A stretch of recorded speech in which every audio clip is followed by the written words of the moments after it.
এত কিছু চোখে দেখার পরেও মানুষকে বোঝাতে হয় যে হাতে সময় কম। আল্লাহ পাকের গজব একটার পর একটা আসতে আছে, দেখতে পারতেছেন না? সামনে যে বড় সড়ো কোনো বন্যা হয় কিনা আল্লাহ ভালো জানে। বলা হচ্ছে যে একটা জলোচ্ছ্বাসের মানে ঝুঁকির মধ্যে আছে বিশ্বের বহু কান্ট্রি জলোচ্ছ্বাস, বড় একটা জলোচ্ছ্বাসের হুমকির মধ্যে আছে। 20 ফুট থেকে 25 ফুট পানি উঠে যাবে, উঠে উপকূলবর্তী অঞ্চলগুলো ডুবিয়ে দিবে। এটা এখন গবেষকরাই বলছেন, বিজ্ঞানীরা। আর আমরা তো আগেই বলেছি, যখন একটা জনপদের মধ্যে শিরকের পাপ বেশি হয়, কোন পাপ? শিরকের পাপ। শিরক শুধুমাত্র ওই মূর্তি পূজা করাই শিরক নয়, আপনাদেরকে জানাই দিতে চাই, কবর পূজা করাও শিরক। কথা কি বুঝতে পারছেন? আমার কথা কিভাবে নেবেন জানি না, কিন্তু আমাকে তো বলতে হবে। শুধু মূর্তি পূজা করাই শিরক না, কবরে সেজদা করাও শিরক। তো যখন শিরকের সয়লাব হয় একটা এলাকার মধ্যে, একটা জাতির মধ্যে, তখন নূহ আলাইহিস সালামের কওমকে আল্লাহ পাক যেমন প্লাবন দিয়ে ভাসিয়ে দিয়েছিলেন, ওরকম বন্যা জলোচ্ছ্বাস প্লাবন দিয়ে ভাসিয়ে দিবেন আল্লাহ। কারণ নোংরামি ধুইতে হলে অনেক পবিত্র পানির দরকার। আর শিরক হচ্ছে সবচেয়ে নোংরা জিনিস। আল্লাহর জমিনের সবচেয়ে নোংরা জিনিস কি? শিরক। এগুলো তো গেল ধর্মতাত্ত্বিক শিরক। এখন তো শিক্ষার মধ্যেও শিরকি আকীদা ঢুকিয়ে দেওয়া হচ্ছে। এবং এটা কোন আকীদা, এটা বলার তো আর প্রশ্ন আসে না, সবাই বোঝেন কোন আকীদা। যখন মানুষ কোরআনের সৃষ্টিতত্ত্ব বাদ দিয়ে মানব রচিত সৃষ্টিতত্ত্ব বইয়ের মধ্যে ঢুকায়, এগুলো শিরক না? অর্থনীতির মধ্যে এখন শিরক আছে। কিরকম? আল্লাহ পাক হালাল যে অর্থনীতি দিয়েছেন, ওটাকে বুড়া আঙ্গুল দেখিয়ে এখন সুদ ভিত্তিক অর্থনীতি চলছে সব জায়গায়। তো আল্লাহ পাকের হালালকে যে হারাম করে, এটা শিরক না? এটা সূরা তওবা পড়বেন, সূরা তওবার 31 নম্বর আয়াত। আমি রেফারেন্সে কথা বলছি, সূরা তওবার 31 নম্বর আয়াত পড়ে দেখবেন। আল্লাহ পাক বলছেন যে আল্লাহর হালালকে যদি কেউ হারাম করে নেয় আর হারামকে হালাল করে নেয়, এই যে পরিবর্তন, এই কাজটা, এটা কিন্তু শিরকি আকীদা, কুফর, শিরক। অর্থনৈতিক অবস্থা ভালো না, আস্তে আস্তে বিশ্বের মধ্যে ভয়াবহ অর্থনৈতিক সংকট দেখা দিবে। এবং এই সংকটটা ফেস করবে মূলত এই মধ্যবিত্ত শ্রেণী আর নিম্ন মধ্যবিত্ত শ্রেণী।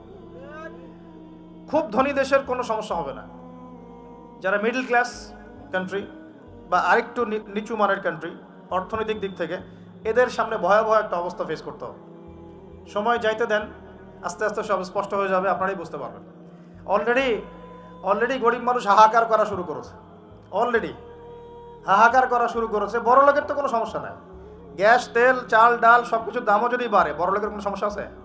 আমার তো কোনো সমস্যা নাই, আমি তো খেতে পারতেছি, কোনো না কোনোভাবে খেতে পারতেছি। কিন্তু যে কৃষক, মজুর, শ্রমিক, হ্যাঁ, যারা গরিব মানুষ, এরা তো আমার মতো না। আমার জন্য 4 বার বিদ্যুতের দাম বাড়লেও কোনো সমস্যা নাই। 1000, 1500, 2000, 3000 আপনি ইফোর্ট দিতে পারছেন, আপনার তো সমস্যা নাই। কিন্তু যে ব্যক্তির মাসিক আয় 3000 টাকা, সে কি করবে? বিশ্বের যারা মোরল, যারা এখন বিশ্ব চালায়, তারা বলতেছে এক কথায় যে ধর্মের কোনো দরকার নাই বিশ্বে ধর্মের কোনো দরকার নাই, ধর্মগ্রন্থেরও দরকার নাই, ধর্মীয় বিধানেরও দরকার নাই। এই বিশ্ব চালাবো আমরা, বিশ্বের বিধান রচনা করব আমরা, বিশ্বকে পরিচালনা করার মূলনীতি বানাবো আমরা, বিশ্বের মানুষকে চালাবো আমরা। নাউজুবিল্লাহ বলছি ঠিকই, বিশ্ব চলছে এইভাবে। এখানে আল্লাহর আসমানি কিতাব, কোরআন, হাদিস, শরিয়া, ইসলামী সমাজ, এগুলো বুড়া আঙ্গুল চল। কেউ টাইম দেয় না এগুলো, খালি মুখে মুখে বক ধার্মিকতা দেখায়। জুমার দিনে এসে নামাজ পড়ে, ঈদের নামাজ পড়তে আসে, তারাবির নামাজ পড়তে আসে, দাড়ি রাখছে, পাগড়ি পড়ছে, এটা বক ধার্মিকতা। আগে ভিতর ঠিক করতে হবে। তো ভিতরটা কি? ভিতরটা হচ্ছে তাবারাকাল্লাযী বিয়াদিহিল মুলক। সূরা মুলকের 1 নম্বর আয়াতে কি বলছেন আল্লাহ পাক? তাবারাকাল্লাযী বিয়াদিহিল মুলক, বরকতময় সেই আল্লাহ। এই আল্লাহ পাক মহাবিশ্ব সৃষ্টি করেন নাই? এই মহাবিশ্ব কে সৃষ্টি করছে? এই পুরো মহাবিশ্বে পৃথিবীর মতো কোটি কোটি কোটি কোটি গ্রহ আছে না? আছে কি নাই? এই পুরো মহাবিশ্বে কার হুকুম চলে? ওই পুরো মহাবিশ্বে কি জিবরাইল আলাইহিস সালামের হুকুম চলে? আল্লাহর কোনো ফেরেশতার হুকুম চলে? কোনো নবীর হুকুম চলে? তাহলে কোনো মানুষের হুকুম চলার কোনো প্রশ্ন ওঠে? পুরো মহাবিশ্বের কোটি কোটি গ্যালাক্সি, কোটি কোটি গ্রহ নক্ষত্রে আল্লাহর হুকুম চলে। সূর্য পর্যন্ত ডোবার পরে আল্লাহর কাছে পারমিশন নেয়, আল্লাহ আগামীকাল উঠবো, আল্লাহ বলেন ওঠো, তাহলে উঠবে। একদিন আল্লাহ বলবেন না, ওঠার দরকার নাই, সূর্য তখন উল্টা দিক থেকে উঠবে, পশ্চিম দিক থেকে, ওই দিন কিয়ামত হয়ে যাবে। যেদিন কিয়ামত হবে ওইটা হচ্ছে আল্লাহ পাকের ক্রোধের বহিঃপ্রকাশ, মানে রাগ থাকে না, যে ধৈর্য ধরতে ধরতে ধরতে ধরতে এক সময় যখন আপনার আর মানে আপনি আর পারতেছেন না, তখন একটা হাইপার হয়ে যান না মাঝে মাঝে, তখন মনে হয় যে আশপাশে যা আছে ভেঙে চুরে একাকার করে ফেলেন না। ওই যে পৃথিবীর নিচে যে আগ্নেয়গিরিগুলো আছে, শক্তি সঞ্চার করতে করতে করতে করতে এক পর্যায়ে বিস্ফোরিত হয়ে যায়, তখন আর পৃথিবীবাসীর তো কোনো হুঁশ, তখন আর উপায় থাকে না। তো এরকম কিয়ামতের দিনটা হচ্ছে আল্লাহ পাকের ক্রোধের বহিঃপ্রকাশ, মানে এক হুকুমেই পুরো মহাবিশ্বের সব গ্রহ ধ্বংস হয়ে যাবে, এক হুকুমে। তাই পুরো মহাবিশ্বে আল্লাহ ছাড়া কারো হুকুম চলে? আল্লাহ সেটাই বলছেন, তাবারাকাল্লাযী বিয়াদিহিল মুলক, বরকতময় সেই আল্লাহ যার হাতে সমস্ত ক্ষমতা। যার হাতে কি ভাই? মুলক মানে কি? রাজত্ব।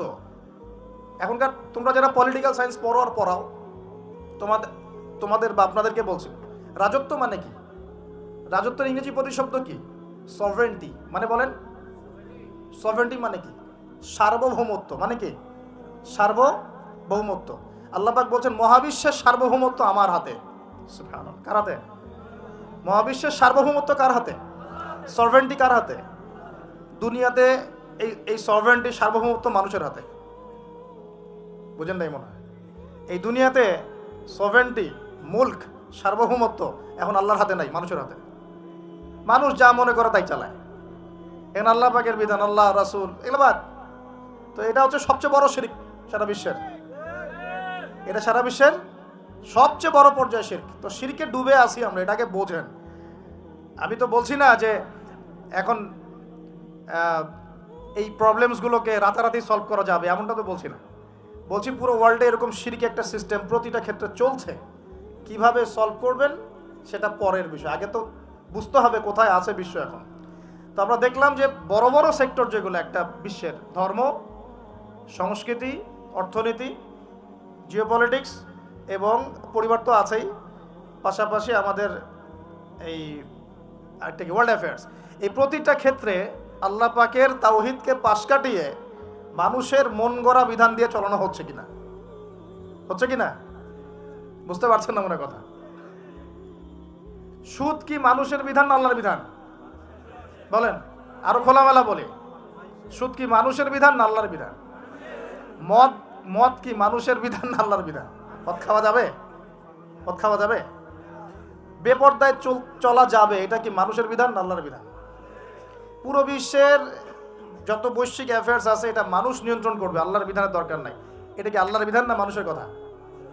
তো সারা বিশ্বে এই কুফুরি চলতেছে না? চলছে কি না? এখন এই বিশ্বটা বোঝেন, তারপরে আপনি এই আয়াতটা বোঝেন। এখন আল্লাহ পাক বলছেন, এখন আমি মুহাম্মদ সাল্লাল্লাহু আলাইহি ওয়াসাল্লামের কাছে এমন কিতাব দিয়েছি যে কিতাবে এই সব সমস্যার সমাধান আছে। সুবহানাল্লাহ। সমস্যাগুলো তো বুঝতে পারলেন। আল্লাহ পাক বলছেন, হে মুহাম্মদ বলেন সাল্লাল্লাহু আলাইহি ওয়াসাল্লাম, আমি তোমার কাছে এমন একটা কিতাব দিয়েছি যে কিতাবের মধ্যে প্রতিটা বিষয়কে আমি ব্যাখ্যা করেছি, সমাধান দিয়েছি। এটা হেদায়েত, এটা রহমত, এটা বুশরা, সুসংবাদ কাদের জন্য?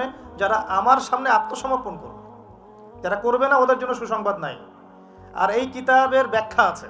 এই কিতাব একাই আপনাকে পথ দেখাবে না, হাদিসের প্রয়োজন আছে। এটা আমরা পেলাম সূরা নজম আয়াত নাম্বার 3-4 এবং সূরা হাশর আয়াত নাম্বার 7, যে রাসূল সাল্লাল্লাহু আলাইহি ওয়াসাল্লাম নিজের মন গড়া কোনো কথা বলতেন না। তিনি সেটাই বলতেন যে আল্লাহ ওহী করতেন। আর আল্লাহর রাসূলের আদেশগুলো আমরা পাচ্ছি হাদিসে, নিষেধগুলো পাচ্ছি হাদিসে। সো কোরআন এবং হাদিস এই দুটোকে মিলে আল্লাহ পাকের এখন ওহী নাজিল হচ্ছে। কোথায় নাজিল হচ্ছে? আইয়ামে জাহিলিয়াতে। কোথায় ভাই? এই কিতাব কোথায় নাজিল হয়েছে? বাংলাদেশে, পাকিস্তানে, সিরিয়ায়? কোন যুগে নাজিল হয়েছে? ওই ব্যাবিলনের যুগে, নাকি ওই চাইনিজ সভ্যতার যুগে, নাকি ওই রাশিয়ার বলশেভিক ওই বিপ্লব ওইসব যুগে? কোন যুগে নাজিল হয়েছে? আবু জেহেলের যুগে। কোন যুগে ভাই? আবু জেহেলের নাম শুনেছেন তো? আবু জেহেলের যুগটাকে আমরা বলি আইয়ামে জাহিলিয়াতের যুগ। আবু জেহেল ছিল ওই যুগের নেতা। দারুন নাদওয়া ছিল তার পার্লামেন্ট। তার পার্লামেন্টের নাম কি? দারুন নাদওয়া। সেখানে আবু জেহেল, আবু লাহাব, উতবা, সাইবা, রাবিয়া এরা সব বসে বসে বুদ্ধি পাকাইতো আর কি, কি করতে হবে কি করতে হবে না।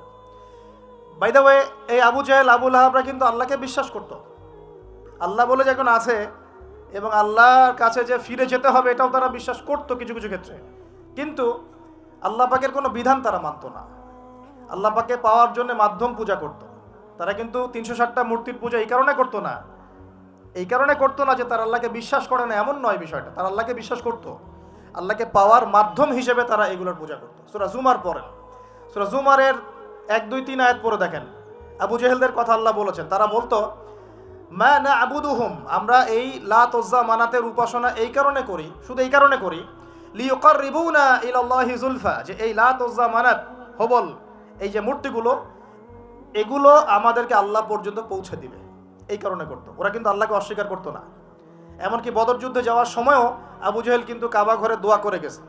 তারা কিন্তু হজ ওমরাও করতো, বিকৃত হজ ওমরা করতো।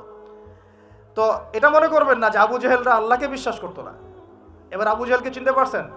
আবু জেহেল কেমন ব্যক্তি, যে আল্লাহকে বিশ্বাস করে ঠিকই, কিন্তু আল্লাহ পাকের কোনো বিধান মানতে চায় না। তো এখন এই 90 আবু জেহেলরা আমাদের সমাজে আছে কি নাই বলে? আমি কি মিলাইতে পারতেছি? আমি আমার চেষ্টা করছি আপনাদেরকে সহজ করে বোঝানোর জন্য, কিন্তু পারছি কিনা জানি না। অনেক সময় হয় কি যে নিজেরা অনেক কিছু বুঝি কিন্তু বোঝাতে পারি না। বোঝাতে পারাটাও একটা আল্লাহ পাকের রহমত, মানে কাউকে বোঝাতে পারানোটা কিন্তু আল্লাহ পাকের রহমত। অনেক সময় দেখবেন আপনি বুঝতে পারছেন অনেক কিছু, কিন্তু মানুষকে বোঝাতে পারছেন না। তা আমি চেষ্টা করছি বোঝানোর জন্য, আমি কতটুকু পারছি আমি জানি না। এই যে আবু জেহেলকে চিনতে পারলেন? আবু জেহেল এমন একজন বুদ্ধিজীবী মানুষ, খুব বুদ্ধি তার, কারণ তার নাম হচ্ছে আবুল হাকাম। কি নাম? আবুল হাকাম। আবু জেহেলের নাম আবু জেহেল না, আবু জেহেলের নাম আবুল হাকাম। ওই সমাজের মানুষ তাকে বলতো জ্ঞানের পিতা, জ্ঞানের পিতা, ফিলোসফার, সে দার্শনিক, সে বুদ্ধিজীবী। বুঝতে পারছেন না কথা? আইয়ামে জাহিলিয়াতের মানুষ তাকে সম্মান দিয়ে কথা বলতো, তাকে বলতো তুমি জ্ঞানের পিতা। তো আমাদের ইসলাম তাকে আবু জেহেল কেন বলছে তাহলে? কারণ সে আল্লাহ পাককে চিনতো, আল্লাহ পাককে চেনার পরেও আল্লাহ পাকের বিধানকে সরাসরি বিরোধিতা করেছে। কোনো অজ্ঞ মানুষ ছাড়া এই কাজ কেউ করতে পারে? তো এখন বলেন এরকম মানুষ সমাজে আছে কি নাই? এই 90 আবু জেহেলরা আছে না নাই? আছে রে ভাই, আছে, আছে না? এরকম মানুষও পৃথিবীতে সমাজে আছে। তো এখন বলেন আবু জেহেলদের যুগে আল্লাহ পাক কুরআন হাদিস নাজিল করলেন কেন? কি প্রয়োজন ছিল?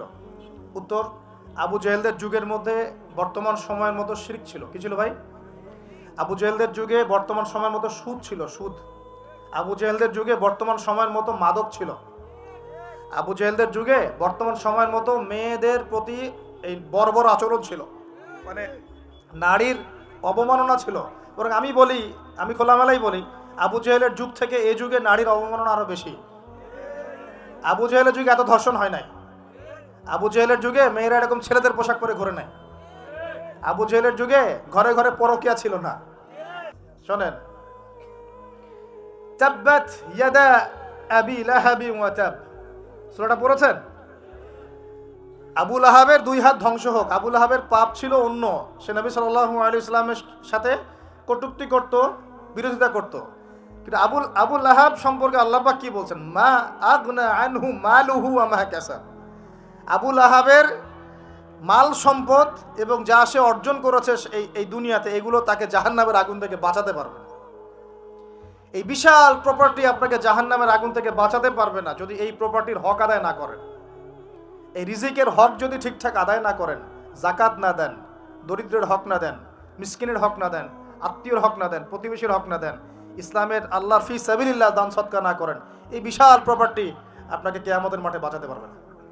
মা আগনা আনহু মালুহু ওয়া মা কাসাব সায়াসলা নারান যাতা লাহাবিন ওয়া ইমরাআতুহু হাম্মালাতাল হাতাব ফি জিদিহা হাবলুম মিন মাসাদ। সূরাগুলো পড়বেন। কোরআন তো শুধুমাত্র তাবিজ করার জন্য কোরআন নাজিল করা হয়নি।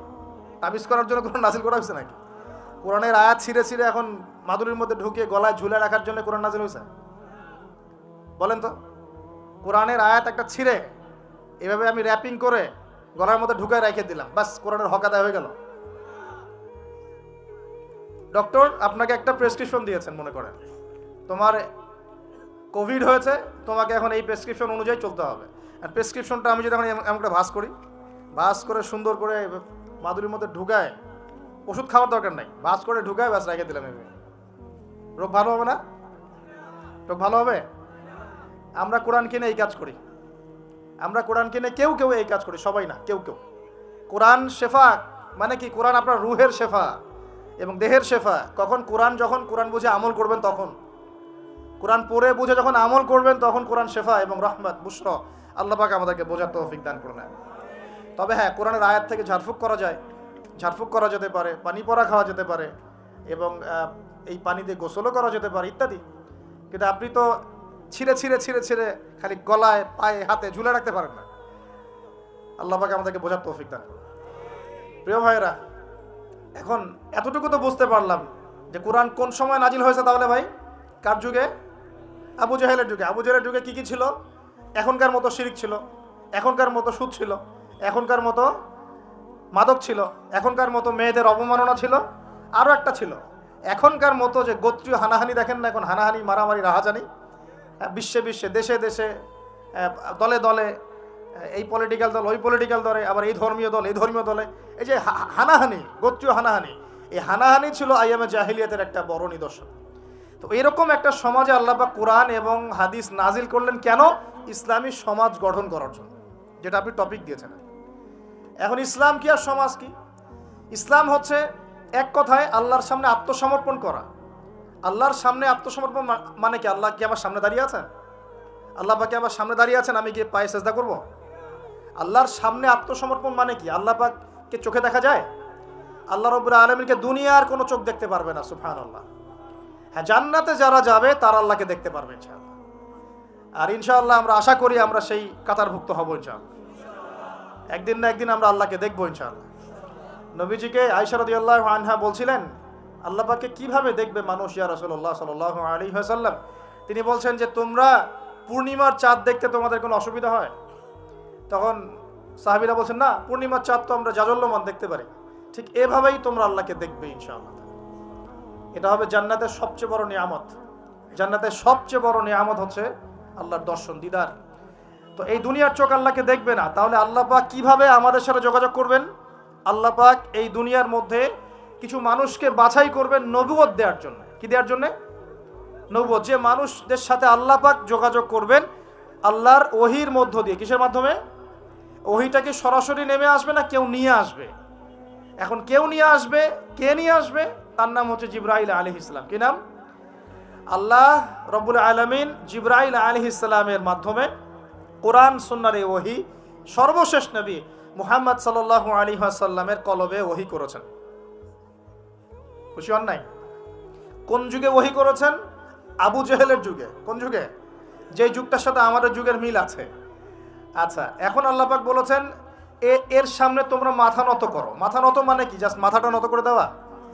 মাথা নত মানে নিজের ইচ্ছাকে সঁপে দাও, নিজের ইচ্ছাকে সঁপে দাও। মন চাচ্ছে আমি নামাজ পড়বো না, আল্লাহ বলছেন পড়তে হবে, এর নাম সঁপে দেওয়া। মন চাচ্ছে আমি একটু মদ খাই, আল্লাহ বলেছেন খাওয়া যাবে না, হারাম, এর নাম সঁপে দেওয়া। মন চাচ্ছে একটা মেয়ের সাথে একটু কি করি, ডেটিং করি, একটা মেয়েকে নিয়ে ফুর্তি করি, আল্লাহ বলছেন জেনা করা যাবে না, এর নাম সঁপে দেওয়া। মন চাচ্ছে ভরপেট খাই রমজান মাসে, আল্লাহ বলছেন না, রমজান মাসে খাওয়া যাবে না, রোজা রেখে, এর নাম সঁপে দেওয়া। মন চাচ্ছে সম্পদের পাহাড় গড়বো, কাউকে কিছু দিব না, আল্লাহ বলছেন না, নেশাব হয়ে গেলে জাকাত দেওয়া লাগবে, এটা হলো সঁপে দেওয়া। সঁপে দেওয়া মানে কি? আল্লাহ পাকের বিধিবিধানের সামনে নিজের ইচ্ছাকে আত্মসমর্পণ কর। আল্লাহ যা বলেছেন আমি তাই করব, যা ছেড়ে দিতে বলেছেন ছেড়ে দিব, দ্যাটস অল। এর নাম ইসলাম। ইসলাম হলো এই বিষয়টার নাম, নিজের ইচ্ছাটাকে আল্লাহ পাকের বিধানের সামনে আত্মসমর্পণ করে দেওয়া। আমরা অনেকেই বলি ইসলাম মানে কি? শান্তি। এই যে শান্তি, এই শান্তি ব্যাখ্যা দিয়ে দিয়ে কি করা হচ্ছে জানেন? ওই যে বদর, উহুদ, খন্দক, খায়বার, হুনাইন, মুতা, এইসব ইতিহাসগুলোকে সরিয়ে দেওয়া হয়েছে। ইসলাম মানে তো শান্তি। ইসলাম শান্তির সাথে আবার এইসবের কি সম্পর্ক? শান্তির সাথে মোতার যুদ্ধের কি সম্পর্ক? যুক্তি দিচ্ছে শান্তির সাথে বদর যুদ্ধের আদর্শের কি সম্পর্ক? ইসলাম মানে তো শান্তি। ইসলাম মানে শান্তি কখন? ইসলাম মানে হলো আত্মসমর্পণ। যখন একজন মানুষ নিজের ইচ্ছাকে আল্লাহর সামনে সঁপে দিবে, এর মধ্য দিয়ে সে শান্তি অর্জন করবে ইনশাআল্লাহ। মানে নিজের ইচ্ছাকে আল্লাহর সামনে সঁপে দিলে পরে শান্তি পাওয়া যায়। কারণ আমি তো জানি না যে আমার জন্য কোনটা ভালো কোনটা মন্দ। কে ভালো জানে? যিনি আমাকে সৃষ্টি করেছেন। মনে করেন আপনি একটা মোবাইল ফোন বানিয়েছেন, আপনি এটার মেকার বা ক্রিয়েটর। এখন আপনার চেয়ে কি কেউ ভালো জানে এই ফোনের মধ্যে কি আছে? বলেন। আপনি একটা কম্পিউটার ফাংশন করেছেন, একটা সফটওয়্যার তৈরি করেছেন, একটা অ্যাপস তৈরি করেছেন।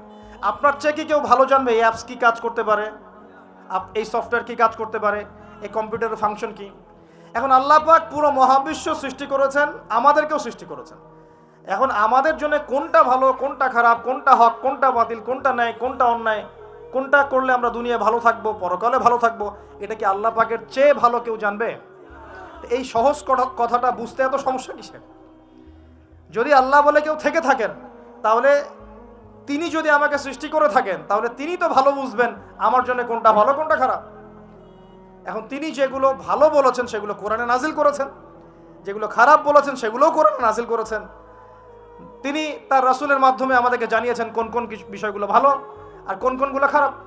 এখন এগুলো যখন প্রমাণ হয়ে যাবে, মেনে নিতে কোনো সমস্যা, মানতে কোনো আপত্তি আছে ভাই? এই মেনে নেওয়ার নাম হলো ইসলাম। মেনে নেওয়ার নাম কি ভাই?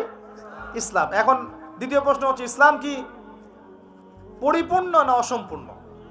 উত্তর হচ্ছে আল্লাহ পাক সূরা মাঈদার 3 নম্বর আয়াতে বলছেন। কত নম্বর আয়াত? সূরা মাঈদার 3 নম্বর আয়াতে আল্লাহ পাক বলছেন যে আল ইয়াউমা আকমালতু লাকুম দীনাকুম, আজকে আমি দ্বীন ইসলামকে একদম পরিপূর্ণ করে দিলাম। ওয়া আতমামতু আলাইকুম নি'মাতি, তোমাদের উপর আমার নিয়ামতকে পূর্ণতা দিলাম। ওয়া রাদিতু লাকুমুল ইসলাম দীনান, তোমাদের উপরে দ্বীন ইসলামকে মনোনীত করে আমি আল্লাহ সন্তুষ্ট হয়ে গেলাম। তাহলে এই আয়াত থেকে কি বোঝা গেল? ইসলাম পরিপূর্ণ না অসম্পূর্ণ? পরিপূর্ণ মানে আমরা কি বুঝি? কিছু অংশ আছে, কিছু নাই, কিছু কিছু হেদায়েত আছে, কিছু কিছু নাই, কিছু কিছু বিষয়ের সমাধান আছে, কিছু কিছু নাই, নাকি জগতের সমস্ত বিষয়ের সমাধান আছে? কোনটা? এই কথাটাই আগে হজম করতে হবে যে কোরআন সুন্নাহ ভিত্তিক এই ইসলামের মধ্যে পৃথিবীর সমস্ত সমস্যার সমাধান আছে।